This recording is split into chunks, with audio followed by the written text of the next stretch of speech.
Okay, I guess we can start. My name is Thor Halverson. I'm president of the Human Rights Foundation. The Human Rights Foundation does not usually address democracies. We focus on dictatorships. We focus on closing societies, and our focus when it is on democracies is just to act or to discuss how they are refraining from acting in the ways that dictatorships usually do. This doesn't mean that we think that democracies are perfect or don't have some major institutional or grave social problems that need to be addressed, injustices, human rights issues. But unlike dictatorships, democracies, by definition, if they are functioning liberal democracies, they have a much more robust system to address these problems in open, fair, and relatively nonviolent way.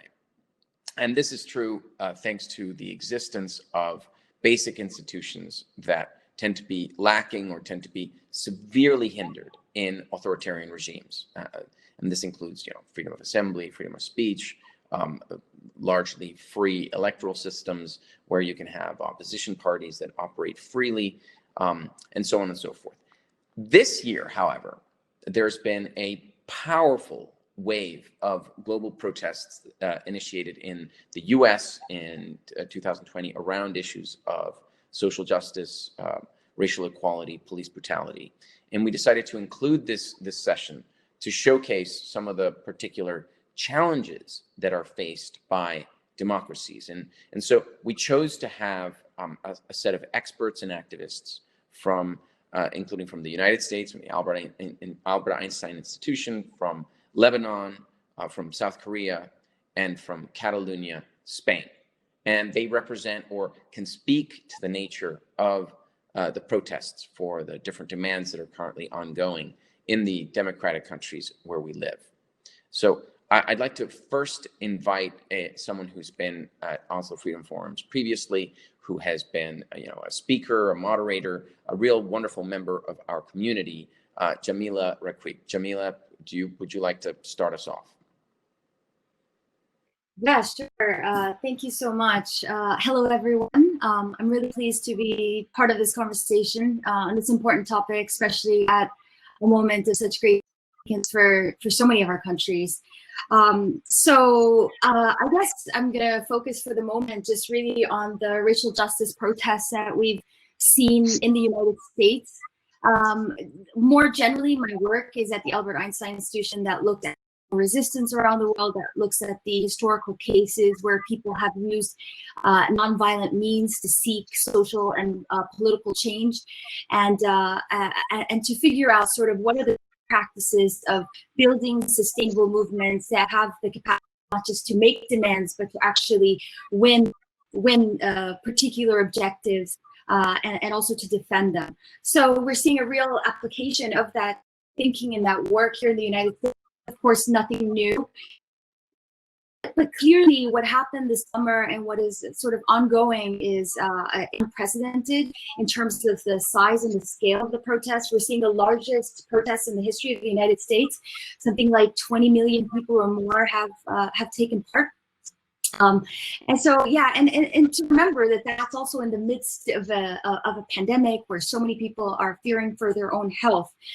So clearly what we've seen is a massive display of power by marginalized communities, by regular folks who are, bringing attention to an injustice in terms of structural racism and police brutality. And they're also in many ways, what I witnessed, which is very similar to what we've seen in other struggles and what we've seen, sort of in for example, the Arab Spring uprising, was people reclaiming their dignity, saying that, there's these injustices going on, and that, all the sort of fear and inertia is kind of away with momentarily, at least. They're being activated in terms of understanding their power. And, what's really important is the way that they've sort of overcome their fear and the inertia and kind of isolation that is really kind of indicative of societies living under oppressive systems, or have aspects of oppression in them. So that's been really amazing. Also in the way in which it sort of sparked global protests. I heard yesterday that the biggest protests in Barcelona in recent months were actually in solidarity with Black Lives Matter. I think it captured the world's imagination. So that's really key. But I think also very important is to document and celebrate these incremental wins, right? So we've seen a lot of police reforms that have taken place at the local and state levels. We've seen bans on tear gas, on the use of military-grade equipment, on different types of chokeholds, on the stipulations to use body cameras and things like that. So there's been a series of sort of police reforms. But having said that, I mean, clearly, you know, is the pace of change at the level that people are demanding? Does it encompass sort of the whole problem in ways that are really fundamental? You know, many people would say no. This is obviously an ongoing struggle, but we're dealing with 400 years of structural racism. We're seeing how racism has created, you know, so many different aspects of our society. And the idea that that could all be overturned in a few weeks is clearly unrealistic. But I think we should celebrate these wins and recognize they're part of a process. There's a lot of important networks that have been formulated and really strengthened in the process of what's happening over the summer. And the challenge now for the movement, as it is for so many around the world, you know, this is also not unique to the United States, is how do we move beyond this awareness building stage, right? Because clearly what's happening in the United States in terms of the problems we have with racism is that this isn't an information problem, right? It's not that we didn't know it existed, it's really a power problem. And so, you know, that's the kind of things that are getting shifted. We need to figure out how to really use the power that's been created to really create a more sustainable movement that can struggle on this issue, but also on all the other things that, you know, we have coming up in terms of crises around climate, around the potentially disputed election, around the, you know, kind of rise in right-wing violence and all the other issues we see. So it's a big issue. I think that it's important to celebrate what we have won and recognize that there's a long way to go to achieve really durable changes that we're actually seeking. Thank you. Thank you very much, Jamila. That's a lot for us to start noodling on. I'm going to move us now to a different democracy, Spain. Diana Riba is a member of the European Parliament from Catalonia, Spain. And I guess, Diana, you have the floor. Hi, everybody. Thanks for the organizers for this opportunity to join you and together discuss the political process that is taking place in Catalonia. I am Diana Riba, and until 2017, I led a very normal life. I ran a bookshop and had always considered books my vocation ever since childhood. But in 2017, everything changed. My spouse, Raúl Romeva, was jailed together with the other Catalan minister who had now gone into exile, as well as the Speaker of the Parliament and the chairs of the biggest civic organization, all accused of very serious crimes, rebellion and sedition, which explicitly requires the use of violence, with firearms leading to very harsh prison sentences. The emotional impact was enormous. A government imprisoned for simply consulting the population, a Speaker of the Parliament imprisoned for allowing parliamentary debate, and civic leaders for organizing peaceful demonstrations.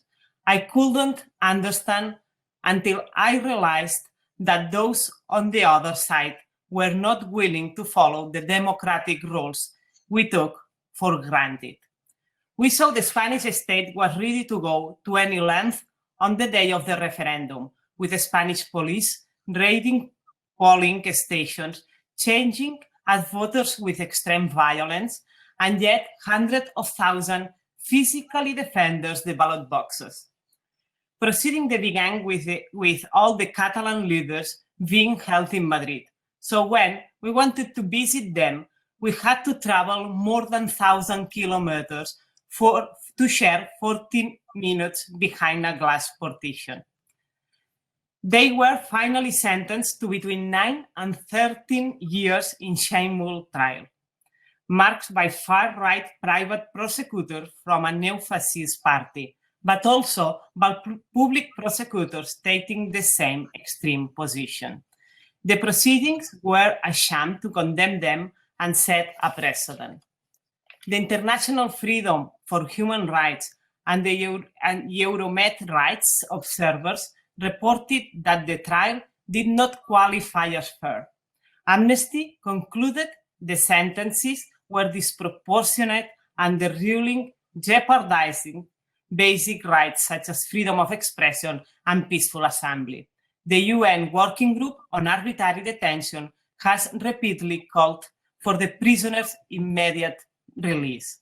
As well as the prisoners, there are 5 other ministers and 2 elected officers in the exile, although no Spanish arrest warrant was prospected in appeals before the European courts.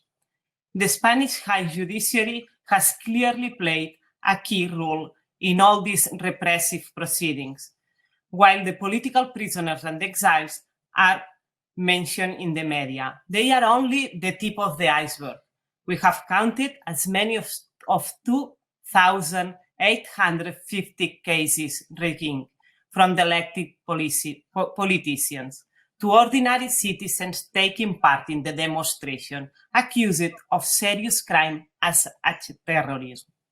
We must point out the Catalan independence movement is strictly civic, peaceful, and democratic. However, if there is no violence, it has to be fabricated, since accusations are for seriously crimes involving violence. So with a strategy based in fabrication in police reports with endorsement by the Spanish government, the judiciary has constructed a fiction justifying repression. Note that the Council of Europe, a Greco anti-corruption body, has repeatedly criticized the lack of independence of the Spanish judiciary. We must ask ourselves how we have political prisoners and exile. We are seeing the spread of authoritarianism, and COVID-19 seems to be an opportunity some are taking accelerated by seizing more power and curtailing rights. Crises like Turkey, Russia, China, and many others with brutal violations of rights and non-existing respect for minorities need our immediate reaction. But those cases mean we overlook others, some in Europe, because we trash they are democracies, and because they are part of the European Union, some civil and political rights must be respected, in theory. Citizens have seen a serious erosion of democratic structures. In Catalonia, a major part of the population understands the Catalan Republic as an opportunity to enhance democracy and build a new, socially just, egalitarian, sustainable, and plural nation. We are faced with a paradox that former democracies in the European Union, such as Poland, Hungary, or Spain, show deeply authoritarian impulsions and manipulate the rule of law. If rights continue being flouted in the European Union and the West, we will have no moral authority to demand that the rest of the world respect them. Finally, I would like to this opportunity to make 2 appeals. One, that the international community urges the Spanish government to negotiate a political and democratic solution, as we have unceasingly requested. 2, amnesty, putting an end to political prosecution. This is to our crucial in resolving the conflict. Thank you very much. Diana, I'd like to move it now to a different country, Lebanon, and we have with us Aya Abder. Aya, the floor is yours. Hi, everyone. I'd like to talk about Lebanon, which is the smallest country in this panel, and arguably not exactly democracy, but we'll get into it in a bit. A little background on why Lebanon is always seems to be in trouble. Lebanon is a tiny country. For those that don't know, it borders Israel and Syria. It's about 6 million refugees, Syrian refugees in the country. And we went through a civil war in 1975 to about 1990. But when the civil war ended, the people that were involved in the civil war sort of created a fake truth in between each other and agreed to sort of divide up the country in an attempt at stasis or at peace. And that's lasted about 30 years. And these warlords have been governing the country and kind of dividing up and siphoning money from the country for 30 years. And so for 30 years, this country has been sort of devolved from like a pretend democracy into, what it is today. In October 2019, a revolution broke out, the largest revolution of its kind in the country. Millions of people went down to the streets, and it included even people that were never engaged politically, including myself. We were disenfranchised with politics, we were disenfranchised with sort of, this rule of law, but many of us really participated. And that's why when some colleagues of mine and I developed something called Dalil Thawra, the directory of the revolution, because we thought this is time to like really bring this revolution together and finally. The theme of the revolution is Kullun Yani Kullun, which means all of you, all of them means all of them. And essentially it refers to these 6, some people 7, some people say 7 oligarchs and warlords that have been essentially booking the country for the past 30 years. What I'm interested in talking about today is sort of what happens when protests do everything right and still cannot succeed, and what happens when a country is held hostage, which is what I believe Lebanon is, held hostage by its internal leaders and also held hostage by external countries that have kind of a say in its politics. The protests in Lebanon have will be 12 months soon. Slowed down a couple of times here and there, but really the protests have been relentless. People have done everything right. We camped on the streets for months. We stood under politicians' homes. We withheld taxes. We formed NGOs. We created networks of civic society. We led political debate. Sometimes it went a little violent, and we held it together very quickly. We learned from some of the best protests, the first world protests in the world, like South Korea. It was largely peaceful. There were music and stages and recycling and cleaning and all sorts of things that really captured the world's imagination. And Lebanon was, as a result, in the media continuously, international media and local media. But the protests have not led to anything. And then on August 4th, 2020, an explosion happened, what's considered the 3rd largest non-nuclear explosion in the world. And 2,700 tons of ammonium nitrate exploded in the port of Beirut. Because as a symbol of the corruption that had been going on. Since 2013, that explosive material was in the port and nobody did anything about it.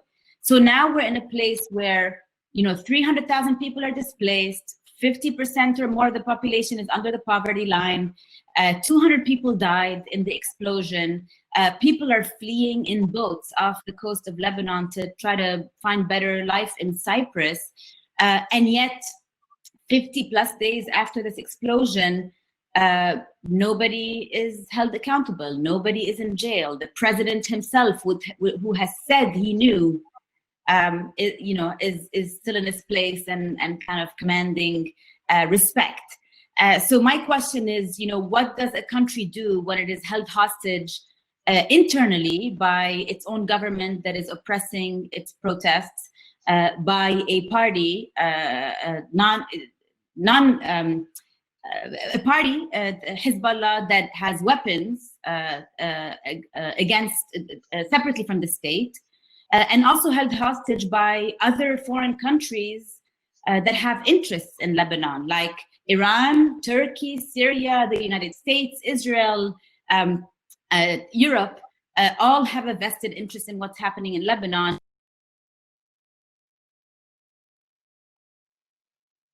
the status quo that we are in. So I'm curious to talk more to the other panelists on what's worked and how, how we can all sort of strive for real democracy. I think in the cases where if there are any kind of issues with transmission, what we'll ask is for people to turn off their camera momentarily. This probably at least get the sound. I'm now turned to Dr. Sewon Ko, who is was the editor-in-chief of Korea Expose, and he's a publisher and journalist who's been published pretty much everywhere with a perspective from South Korea. Thank you for having me. It's interesting for me to speak from the perspective of a post-protest country, because South Korea clearly has earned a reputation as having been successful with its protests, going against the government, forcing an election, getting a president from the opposition. So it all seems very fine. And the international media since 2017 has pretty much moved on, unless it is to focus on a couple of things, either the continuing attempts to reconcile with North Korea and the increasing successes of the K-pop band BTS. So is that really the end? And perhaps that really is the question that I would like to address on this panel, that a so-called successful protest that does everything right, to borrow Aya's words, really is not the end of the game. And there are going to be so many more tasks to follow up on and to pursue. And this is very clear when you look at the current government, which has claimed to inherit the spirit of the demonstrations of 2016 and 17, and has promised to fight in the interest of democracy and justice, has really not lived up to the expectation of the people, nor to the words that it has itself spoken. So what do you do from there? Perhaps we can collectively on this panel talk about two things besides this. One is how was the protest in Korea, which led to the ouster of the president at the time in 2017, really successful? Or was it, in fact, can it even be considered a success? And the other question is, how do you sustain the kind of spirit that is established or expressed in the course of these protests? People in South Korea were demanding that a corrupt leadership be gone, and they were demanding that there be accountability and there be lack of corruption. And to sustain these goals, unfortunately, people have not really lived up to the kind of passion that they showed 3 years ago. And the political process has pretty much been left in the hands of the so-called elite, who have felt that they are now free to go back to the ways of the past, as the other political faction has done. So these are the things that I hope we can address in the course of this panel, and also to emphasize that a protest is not really the end in itself. There needs to be more, and it's really the beginning of a very long process. So with that setup, there's so many different places we can go with this, and I'd like to first turn to Jamila. And why I'd like to turn to Jamila is particularly having to do with Jamila's background. Jamila as executive director of the Albert Einstein Institution, and as someone who has worked so very closely with, without question, the most effective scholar on issues of nonviolent protests. Protest effective, and how you can bring about a change in government through nonviolent protest. Arguably, democracies are strong enough and robust enough that you should have a way of addressing internal issues without having to actually protest. So one argument is the fact that there are protests is a sign of the robust nature of a democracy, particularly if those protests are not put down and if they can keep on going.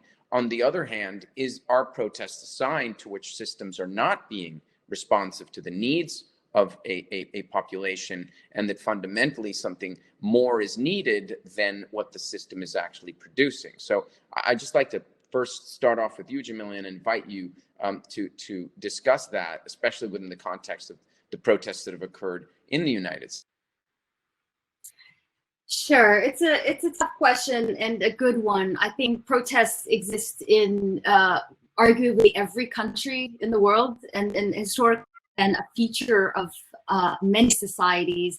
Whether they're justified, whether they're in response to a failure of a system, or if it's simply a part of every system, that's a question for for someone else. I think that I think it's important. It's important to see them as an essential part of every system, in every political system, and so that would be my position, Thor. I think maybe you can expand a little bit more on your question. I think that we do see them. We do see them in all countries in the world. Can you explain a bit more what you're sort of pursuing here? Well, if systems worked, and there was a feedback mechanism, and democracy allowed the leadership and whether it's local government or government at large to address the needs of the population, then perhaps there would be a better way. There would be more efficient, effective action, say on something like police brutality, as opposed to something that has actually required so many protests. I mean, maybe I can shift this to ask you, what do you think civil society organizing is going to look like in the United States over the next few months? Well, I think we're seeing a lot of things sort of come to a head, with the pandemic and the public health crisis. I think we're seeing a rise in, a huge divisiveness, attacks on the media. We're seeing, degradation of many of the institutions that are meant to be a buffer of democracy. And so I think we're seeing a recognition that waiting for institutions to sort of fix themselves, or somehow democracy is self-sustaining and self-fulfilling, that once achieved, you can kind of just sit back and relax.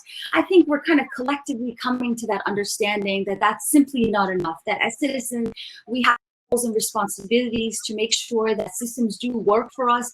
And right now in the United States, I think we're recognizing that, in fact, whether you're years old or 300 years old, it is actually vulnerable to attacks. And that something more is needed, that there is a role for civil society. So we're seeing organizing, I think, like never before.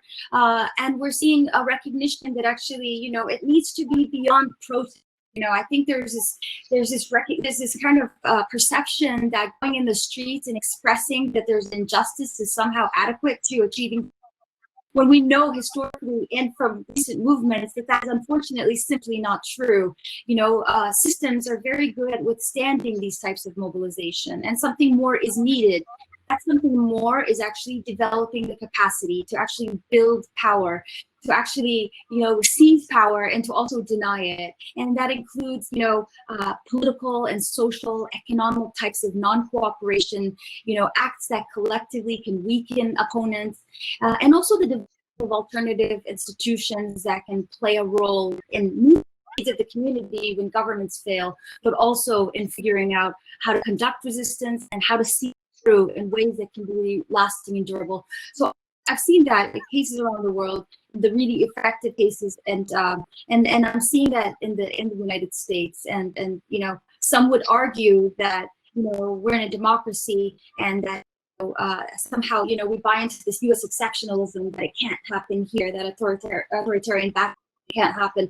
But in fact, as our colleague Timothy Snyder said, that's exactly what allows these types of degradations to happen, this idea that it can't happen. So people are organizing and preparing. They're preparing for a contested election. They're preparing for large-scale violence in the United States.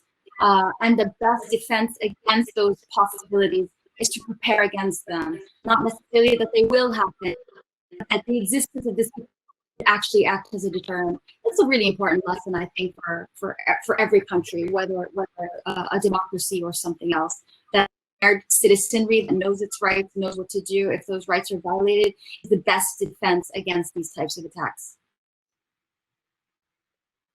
It's a very good perspective and a reminder about eternal vigilance.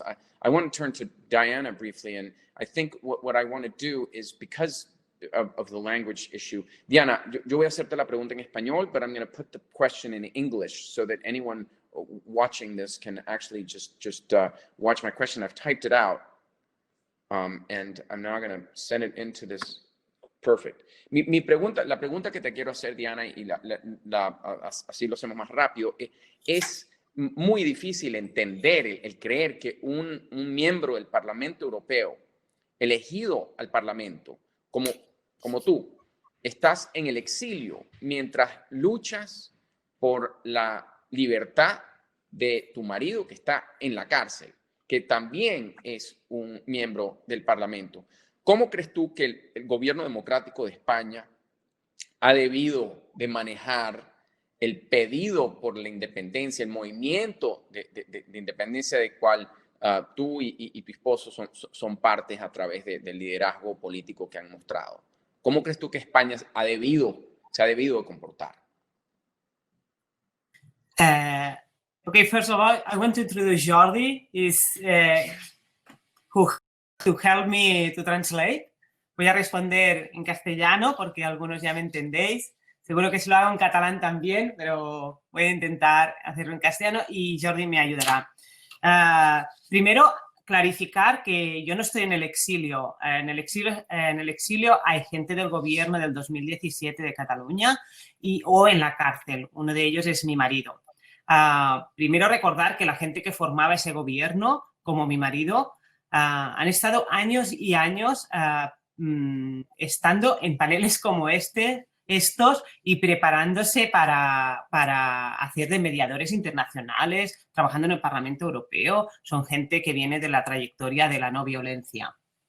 Okay, she'd like to make clear that she's not in exile. We're currently here near Barcelona. Others, of course, are in exile. And like her husband, there are others who are in prison. The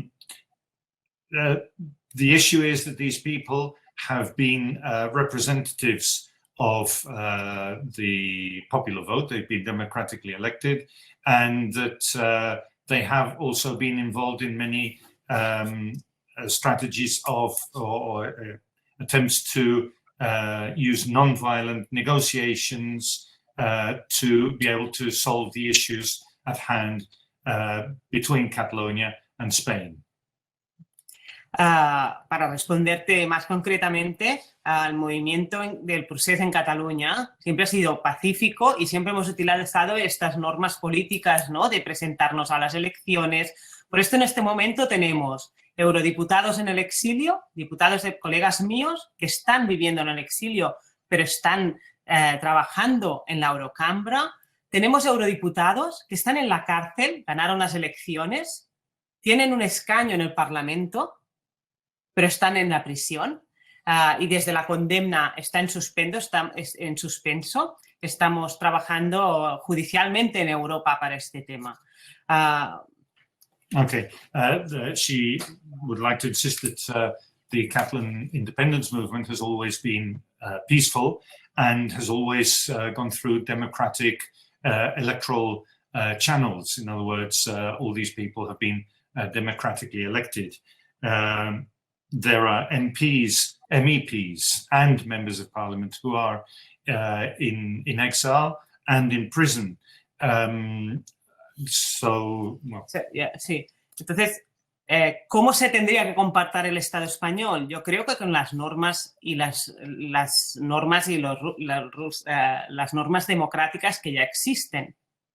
Nosotros lo que pedimos es que no puede ser delito por unas acusaciones tan graves de rebelión y sedición cuando no hay violencia. Lo que ha pasado en España es que estos millones de personas en la calle han sido una amenaza. La violencia la colocan en lo que habría podido ser, no en lo que fue. Okay, so how should Spain act? Well, it should act under rule of law. There has been no violence, so the proceedings that have been applied to these people shouldn't have been carried out because there has been no violence. So it is irrational to have processed them for rebellion or for sedition. The problem is that Spain sees them as a threat. So the reaction from the state has been violent.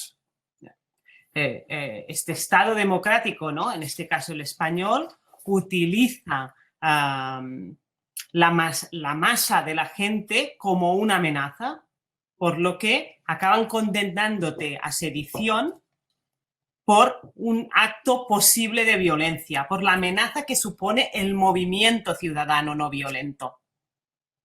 Yo creo que aquí está la línea entre estados democráticos fuertes o cómo se utiliza un estado democrático, cómo utiliza sus propias leyes para acabar con una disidencia política, con un partido que no está de acuerdo con sus movimientos políticos, aunque sean democráticos. Okay, so Spain as a democratic state uses the fact that the protests have been massive with huge amounts of people as an excuse to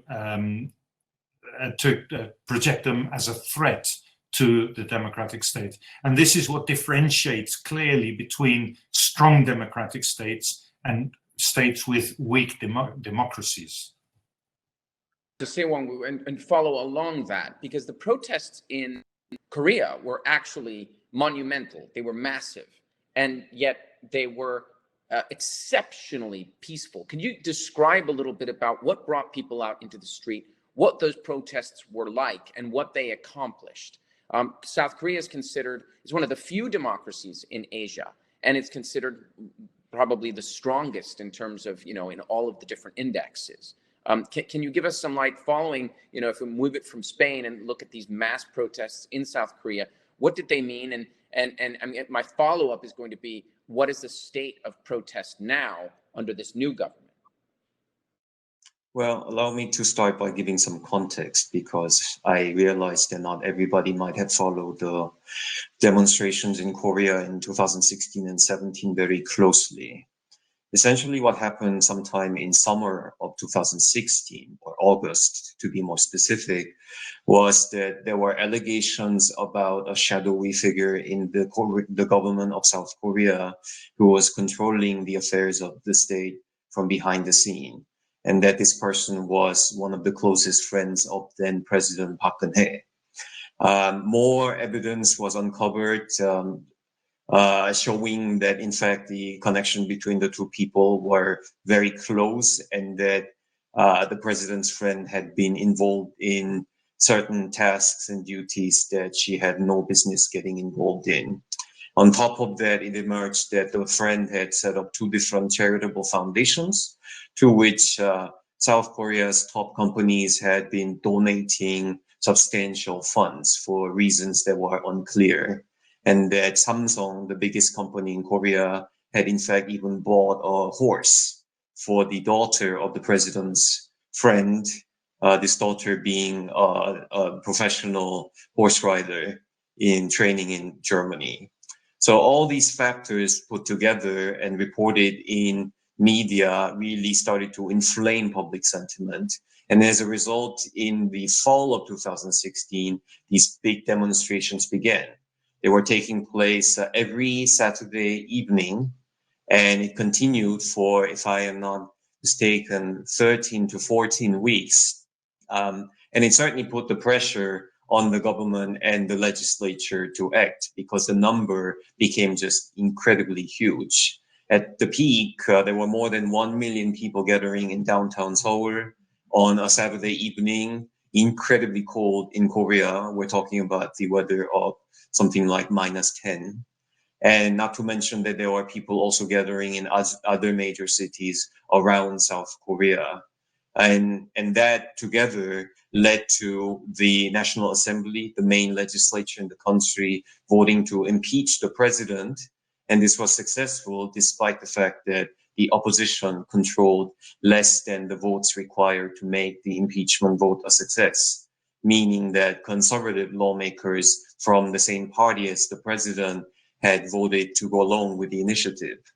It eventually moved to the Constitutional Court of Korea, where 8 justices, some of whom were conservative appointees, unanimously voted to oust President Park Geun-hye and trigger a new election 2 months later in May, which was handily won by the opposition candidate Moon Jae-in, who still remains the president of South Korea. The question, of course, is why was this such a success? Why did so many people come out to these demonstrations in the peak of the harsh winter? And I can only answer that by saying there was something very personal at stake for many South Koreans. They felt that this wasn't just an abstract corruption scandal, which is numerous in Korea. It happens constantly at different levels of the government. But there was one particular allegation that really served to incense people, namely that the president's friend has essentially used the influence she had to help her daughter get into one of the prestigious universities in Korea. And Koreans, being quite jaded people, don't really act very strongly over abstract corruption issues. But when they heard that education was involved, this really served to trigger people's reaction. Koreans, or the Korean public, if I may generalize, does not lie so quietly when they hear that there's impropriety in the process of education and that there may be impropriety in the course of military service, which is required for all South Korean men who meet the physical requirements to serve. So that personal nature really was fundamental in turning the tide against the government and to bring about a change. In a way, people, as I said earlier, won their objective. They forced the conservative president to step down, and they also helped to elect a new government. They promised transparency, lack of corruption, justice, and that's where things, I guess you could say, went wrong. There was really only one viable alternative to the conservatives, which is the current government of the Minju Party. But it has not really fared much better in people's perception, because in the last 3 years that President Moon Jae-in has been in power, there have been similar minor and major corruption allegations involving members of his party. Let me come to the question that you asked earlier about the state of demonstrations in Korea today. That actually is something that I would call an improvement from before. Because what happened during the previous conservative administration was that the government tried incredibly hard to make sure that demonstrations did not take place. They tried to withhold the legal registration from these demonstrators so that when protests took place, the government could deem them illegal and send leaders to prison or fine them large sums of money that these figures were not in a position to be able to pay back. In that regard, the Minju Party government, or Moon Jae-in, have shown much more leniency and much more willingness to allow demonstrations to happen. Problem, of course, is that the government has been reluctant to pursue freedoms or allow freedoms in other arenas, about which I will not get into too much detail. I just want to get back briefly and lastly to the point that was raised earlier. Why do people take to the streets in a democracy? Well, it's not so hard to understand. They feel that a democracy is not functioning. As Diana said, as Aya said, you have a nominal democracy where institutions or laws of the state are being used to subvert many of the rights that democratic citizens should be allowed to enjoy. And there certainly has been the case in Korea over many years. And because the democracy becomes what scholars may term an illiberal democracy, sliding back toward authoritarianism, that's when people really take to the streets. And of course, it is important, as I said earlier, that there be something personal that really motivates them to participate. Submit that in this particular panel with the folks that we have represented, if we're going to largely say that your discussion is about the South Korean protests, and Jamila is more going to discuss what's going on in the US today, and Aya is Lebanon. Other than Diana, whose the protests involve if you want to call it a pro-independence or a separatist movement, the other protests tend to be a failure of rule of law, a failure of institution of rule of law. In the case of South Korea, that there was a swamp-like environment where the president could favor her friend, this shadowy person who had nothing to do with the government, who was involved in all sorts of corruption stuff. In the case of Lebanon, it's the blatant corruption across government. Again, a breakdown in the rule of law, breakdown in the separation of powers. And in the case of the protests that recently began in the United States, it had to do with a sense that not only was there a breakdown in the rule of law, but the people that are supposed to be in charge of rule of law, in charge of law enforcement, were actually violating this law. So I'm going to submit and suggest that. I don't know if you want to pick it up from there, but typically across the world in protest movements, what brings people out is corruption. It's a sense that there's just like, I'm sick and tired of it. It's what brought people out in Tunisia. It's what brought people out in Russia during the Navalny protests against Putin's government. Was mostly what really gets people going isn't, oh, my free speech is being silenced. That would be what would all of us who engage in human rights defense would love. But what really gets them is the emotionality, the issue around something like breakdown in the rule of law because there's corruption. Mubarak in Egypt, all of this, corruption is what really just sets it all on fire. It's really what ignites it. Would you agree with that position, Aya? And how does it reflect in Lebanon? Generally, I would agree with that statement. I think that, in Lebanon in particular, and in many countries in the Arab world, it was a breakdown of the rule of law that brought people to the streets. In the case of Lebanon, over 30 years, the country got more and more, and people got more and more impoverished because of the corruption and siphoning of the money, such that it's 2020, there's 2-3 hours of electricity a day. The currency's been devalued 80%. There's water shortages, trash on the streets. And so the breakdown of the rule of law has resulted in, a really bad quality of life day to day. But I would say, the Lebanese people are famous, and this has now become a self-criticism that we have, are famous for their resilience. They have always managed to make do, even with how bad life became. They would find a way around it and be resilient through it. And now there's a conversation happening in Lebanon. Did this resilience hurt us? Did we in fact accept too much of a devolution? I don't know if that's a word, of the state of the country because we are so resilient. And there's a joke that goes, we can accept that these politicians are stealing money for themselves, but now they are reaching into our pockets and stealing from us. So now people's money is stuck in the bank, and you have to queue in line for hours to get $200 at a time, every week. And so people's life savings that they, put aside despite all the corruption that was happening in government, that safety net is now taken away from them. And so now people cannot study abroad anymore. They cannot travel anymore. They cannot put credit lines towards their businesses. And so it's reached a point where there is literally no way to be able to make this work.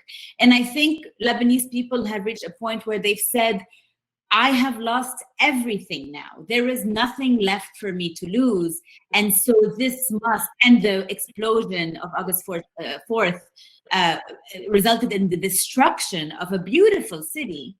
And so now people are saying this must result in a change of regime, because if it does not change the regime, then it would all have been for naught. And so I think that there's a breaking point that is really far and beyond just unhappy, being. What does a change in regime look like? What are you? I mean, currently, for those who are watching, I mean, people can argue that Lebanon isn't really a democracy, in as much as there's a dominance of one political party in parliament that has used all sorts of authoritarian tactics to gain power. I'm of course referring to Hezbollah. Yeah. But what does it look like? What does it look like if you're not? What is that change that you're looking for, and how does one achieve it so that you can have a fully functioning democracy as opposed to a civil war?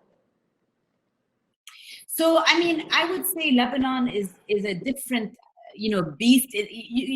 I would put it more in the category of authoritarianism than democracy. But in our case, it's not one party that is dominating. It's really six warlords, oligarchs that are in cahoots with each other.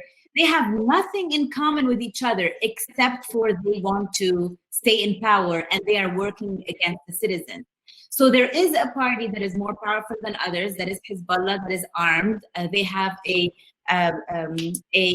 affiliation with another party, Amal, and who is the head of the parliament, and an affiliation with the Free Patriotic Movement, which is the president. So that coalition is is the largest one, if you want, represented and really putting its rules right now. But really, people want them all gone. And so what people are demanding in the very, very short term, an international investigation into the August 4th bombing, explosion, kind of like a bombing, and stepping down of the president who knew and everybody else who knew and was negligent. Number two, people are demanding an interim government that is independent of all these parties that exist, that can focus on urgent rescue, economic and humanitarian rescue, because people are starting to wash up on the shores. And number three, people are asking for elections that are free and fair and that allow the civil society to present itself. And there are a lot of people and groups that are ready and want to and very qualified to take on afterwards. But the first thing has to be these people that are holding on to power must vacate. And what's happening is, with all the external forces that have interests in Lebanon, including France, including the US, etc., there are these compromises that are going on that we, the Lebanese people, believe are really hurting extending the status quo rather than changing it. Who don't know you were one of the co-founders of the Directory to the Revolution. It's essentially an online resource to organize information about protests, about political organizations, about NGOs, essentially a tool for transparency that also connects activists with pro bono lawyers, with donors. On the ground, what do you think the chances are of success for this shift, this you think is necessary? What are the chances of success in Lebanon? Every time I start to lose hope, I get, a little insight into what the civil society is doing, and my heart is filled. They are highly, highly organized, effective, empathetic. There are networks of volunteers that have raised hundreds of millions of dollars to help people, to help feed people, help house people, help repair windows and doors after the explosion, mental health resources, political debate venues, lawyers that are working pro bono. I'm so filled with hope when I look at that front, that I'm confident that there is somebody to take the country over and have it in a good place. What makes me really down is when I start looking at the geopolitics of the region and of the world, and start seeing that Emmanuel Macron, who was very invested in having a new independent government, is now seeing to start to compromise and accept, some of the demands of the parties that are, laying down the law. And when you hear that there's interest that the US wants because it wants peace with Israel and the rest of the Middle East, and Lebanon is a pawn in that. So that's when I start losing hope, when we're not able to just take care of our own country ourselves, and these leaders are essentially propped up by the rest of the world and allowed to stay in power in order to execute the strategies that are not ours. Thank you. Thank you. Diana, I'd like to turn to you, and before I do that, because I want to ask you what may be a difficult question. I want to just clarify that the Human Rights Foundation is not either in favor or against the independence of Catalonia in Spain, or of Quebec from Canada, or of Scotland from the United Kingdom. We are utterly disinterested in the matter. We think that these we don't have a position on them. I mean, these are three examples of peaceful independence movements within Western democracies that show that the issue of subnational, of regional self-determination is an ongoing demand, and it can, as we see in the case of Catalonia, it can stir the passions of millions and millions of people, which is why you've had the largest protests in Europe in recent times have been around this issue in Catalonia. A difficult question I may have for you is, so what is your camp's solution to the issue that arguably half, if not more, of the inhabitants of Catalonia don't necessarily want independence from Spain? How do you respond to their fear of becoming disenfranchised? Si quieres te hago la pregunta también en español rapidito. ¿Está bien? Thank you. Yeah. Okay. Primero que quería clarificar en el apunto anterior, cuando has introducido allá, que el movimiento independentista lo que pide son los derechos fundamentales, que uno de ellos es el derecho a la autodeterminación, como pasa, como has comentado, en otros sitios de Europa. Porque nosotros luchamos por un derecho a la autodeterminación.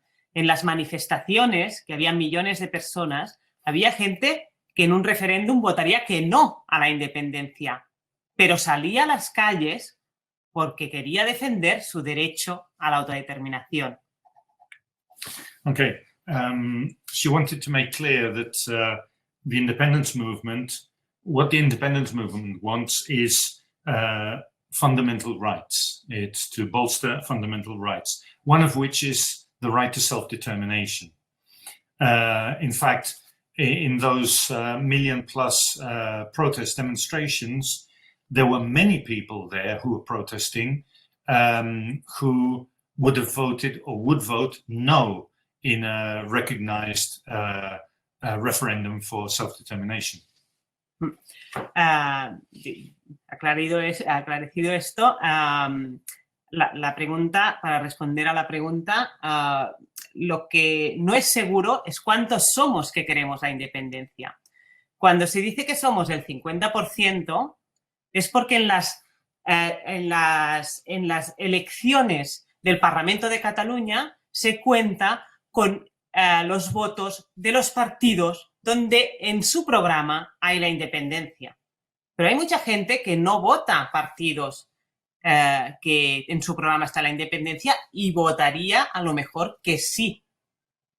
Tenemos que ser, no sabremos cuántos somos hasta que no haya una consulta o no haya un referéndum pactado con el Estado, que es lo que pedimos, que haya un referéndum pactado. La solución al problema, no, a la situación territorial de Cataluña es un referéndum como hicieron, y has comentado, en Escocia o en Canadá.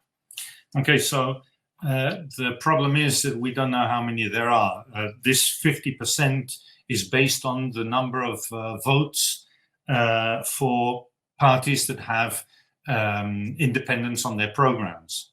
But there are many people who would vote yes to independence who vote for other parties for ideological reasons, but who would vote yes in a referendum. So what we need is to be able to count these people really, not just because of their ideological choices in parliamentary elections, but in a referendum, which would make it absolutely clear what their choices were.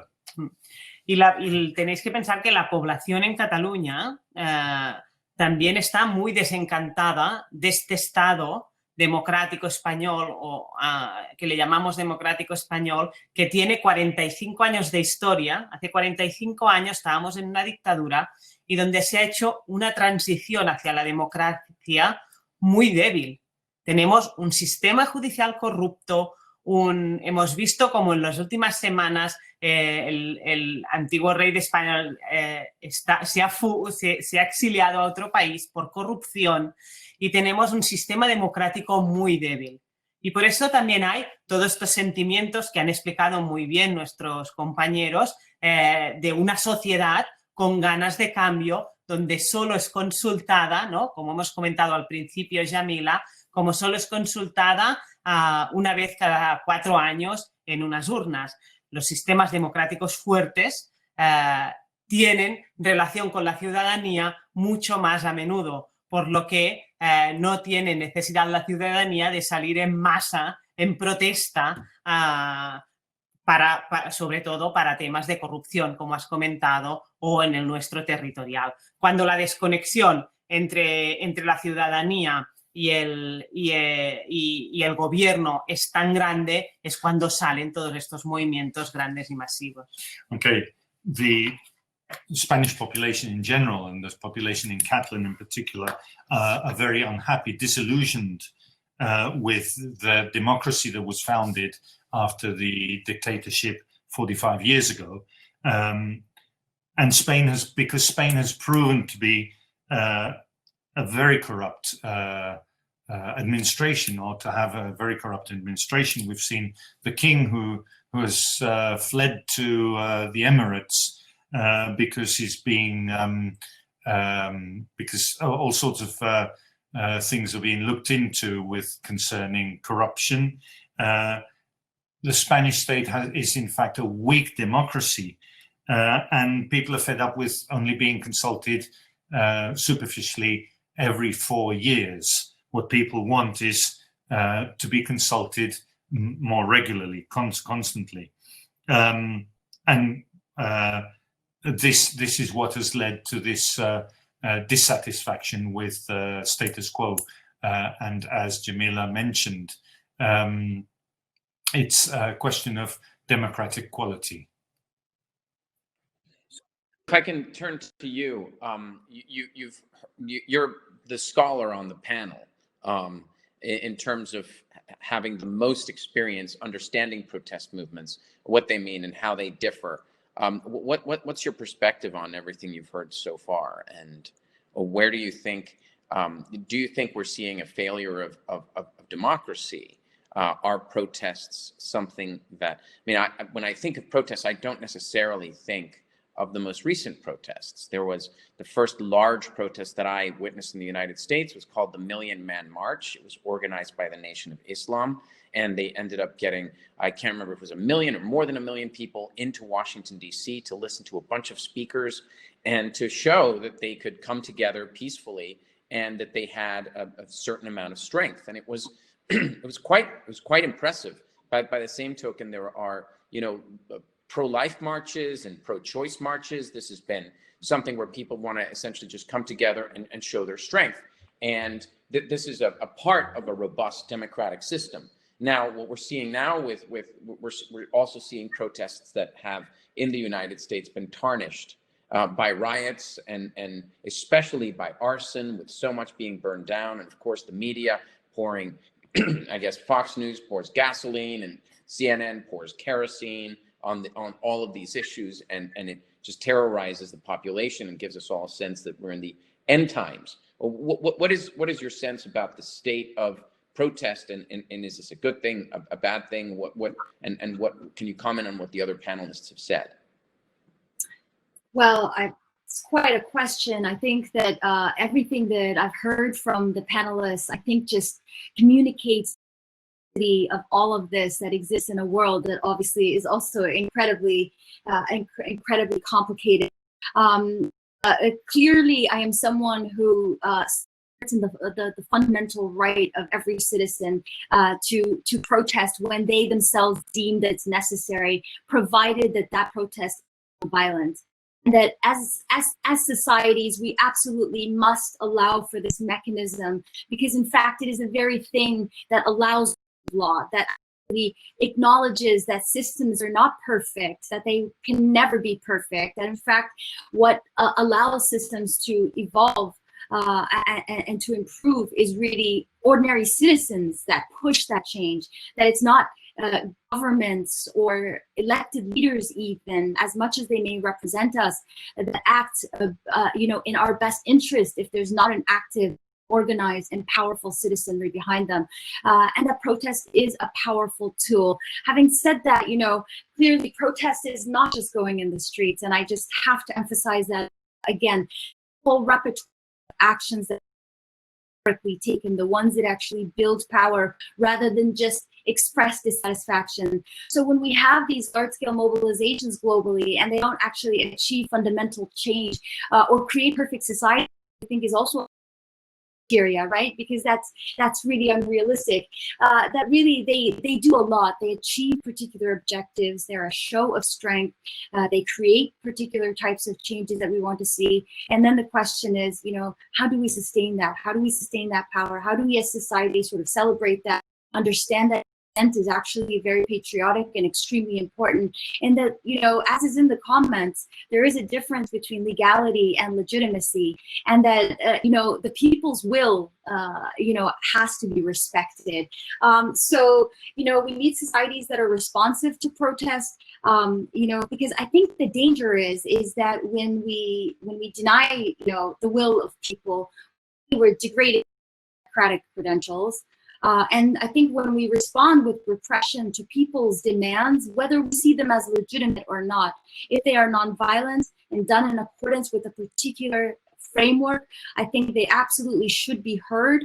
And I think when we send a message that either people are powerless, which is very dangerous, or we send the message that there's another means of action that society is constantly telling us is actually more powerful, which is violence. And that is not a message I think any of us want to send. So clearly, the panelists have raised so many issues. This is not a guarantee that it's going to win freedom for all of us, but it is a powerful means of struggle that is our best hope.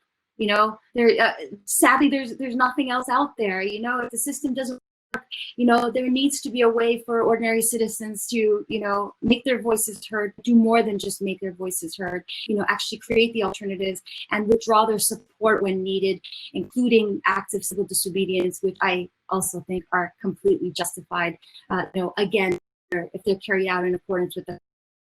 So, I just really appreciate all the questions have been raised, the question of how to make these more sustainable. How do you actually win against these really, really entrenched opponents? I described Lebanon, and it's an incredibly impressive movement, but I think we have to be careful not to get lost in the kind of either the euphoria that it's going to be okay, that we've shown this power, and so definitely we're going to win, victories around the corner, and then you're going to have a perfect society. That's dangerous. But the idea that we are powerless and there's nothing we can do, also very. I think it's really up to us, and I think that's actually a very, very sort of optimistic and hopeful thought in the midst of all of this. Interesting aspects of particularly the protests that you see in if we're going to talk about these panelists in Lebanon and in Spain and especially in the United States, is that the response or reaction or the temperature that the government has brought to it, whether locally or federally, and has sometimes inflamed the situation or made it far more aggressive. And the contrast with South Korea is so incredibly palpable. I've been in protests in South Korea. I've seen what the nature of policing is like in South Korea. And I wanted to throw it over to Sewon to tell us the dynamics of protest in South Korea is so different to anything I've ever seen. And yet it achieved the ends and the objectives that they wanted without trashing anything, without violence, without even the semblance of it. Can you give us a sense of whether this was organized in this way, or was it just more characteristic of how people are culturally devoted to protesting a certain way? Yeah, I just want to begin by touching on something that I consider very important. We should not believe that all demonstrations in Korea are peaceful and clean and orderly just because that was the case in 2016 and 17. Traditionally, demonstrations in Korea are incredibly violent, filled with tear gas, Molotov cocktails, lots of property damage, a lot of arrests, a massive police presence. So what we see in the US or sometimes in Paris in the suburbs when there are these riots, it's not so different from what has traditionally taken place in Korea. What was different in the time of 2016 and 17 was first of all, the number of people who were present and also the makeup of the protesters. We saw incredible number of families coming to these demonstrations with young children, with baby wagons, elderly, people who were not participating in demonstrations previously, just coming to be part of all this. And that really changed the dynamic, and it also stopped the police from taking any action that might be construed as heavy-handed by the media, especially the international media. There were so many police officers in the streets during these demonstrations. There were barricades formed using police buses. And these police officers, who are not just professionals, but also young people who are conscripted by the state to perform in this role in lieu of serving in the military, they are often very prominent presence, and they do resort to violence and recording of protesters to summon them to courts later and to fine them. But this did not materialize in 2016 and 17 because of the makeup of the demonstrators, and also the number of people who are there. From there, we need to also think about the kind of awareness that seems to have begun to dawn on the minds of the Korean demonstrators who were aware that any kind of misstep or any action that would be construed as violent would be immediately used by the government as an excuse to deploy heavier actions. So when there was a person who appeared to be confronting the police in a physical way, immediately other demonstrators gathered to suppress this person and dissuade him or her from engaging in confrontation and aggression. We saw demonstrators going up to police buses, the barricades, to put flower stickers on them in a very explicit gesture of peace. We saw demonstrators gathering after the demonstration to actually pick up all the garbage and clean up the plazas so that there would be no trace of it. As to what extent this was centrally coordinated and as to what extent this was actually based on personal will of individual demonstrators is so far unclear. But there seems to have been a collective understanding that these gestures really will go a very long way in ensuring that the protests actually become a success in the end. Not to mention that the logistical matters involved in holding such large demonstrations were indeed managed by several large civic organizations and entities that had been anti-government up to that point, who had quite significant experience in organizing demonstrations over years and decades of South Korea's modern history. They were there to set it up. They were printing the materials for demonstrators. They were also holding donation drives to collect funds to actually finance the entire operation that lasted more than 4 months. Very much. I think that's probably all we're going to do in terms of the time we have. So I want to thank the panelists. It has been interesting to take a slice out of your perspectives on the struggles we have in democracies and what protest means and where it's going. I guess I want to thank you and encourage you to continue your activism And obviously, Diana, I wish you well. If anyone has any remarks they want to conclude with, this is your moment to just pile in, and then we'll say goodbye. Diana, ¿quieres cerrar con algo? Gracias. Yo creo que para concluir un poco, recordemos que lo que son fijos, lo que no cambian son las dictaduras. En las democracias cambian en el tiempo, son cambiantes, porque una democracia nunca tendría que tener miedo a su imperfección.